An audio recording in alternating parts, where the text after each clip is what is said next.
नमस्कार. काल लोकसभा निवडणुकांचा निकाल लागला आणि त्यामध्ये आपल्याला महाराष्ट्रामध्ये अनेक दिग्गज नेत्यांमध्ये काटेकी टक्कर पाहायला मिळाली. अनेक दिग्गज नेत्यांनी चांगलीच टफ फाईट एकमेकाला दिली.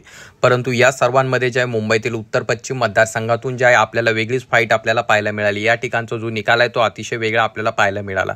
सर्वात अगोदर शिंदे गटाचे असणारे रवींद्र वायकर 2000 मतांनी ते हारले होते आणि त्या ठिकाणावरनं जे आहे ठाकरे गटाचे असणारे अमोल कीर्तीकर हे विजयी झाले होते. परंतु त्यानंतर शिंदे गटाने यावरती आक्षेप नोंदविला आणि त्यांनी फेरमतमोजणी करण्याची मागणी केली आणि त्यानंतर त्यांचा या ठिकाणी जवळपास म्हणजेच वायकर यांचा जो 48 मतांनी या ठिकाणी विजय झाला. तर यानंतर यावरती जे आहे ठाकरे गटाकडनं मोठ्या प्रमाणात आक्षेप घेतला जात आहे आणि त्या संदर्भात त्यांनी काल झालेल्या पत्रकार परिषदेत वक्तव्य देखील केले आणि कायदेशीर सल्ला देखील ते याबाबत घेत आहे आणि या संदर्भात त्यांनी थेट राष्ट्रपतींना पत्र देखील दिलेलं आहे आणि राष्ट्रपतींना दिलेल्या पत्रामध्ये जर राष्ट्रपतींनी त्यांची मागणी मान्य केली तर त्यानंतर पुन्हा एकदा या जागेवरती आपल्याला ट्विस्ट पाहायला मिळेल की या मतदारसंघातून विजय झालेले जे शिंदे गटाचे रवींद्र वायकर आहे त्यांना जवळपास 4,52,644 मते मिळालेली आहेत. तर त्याचसोबत ज्या गटाच्या असणारे अमोल कीर्तीकर यांना जे आहे 4,52,546 मते मिळालीत. म्हणजेच फक्त 48 मतांनी जे आहे वायकर यांचा विजय झालेला आहे.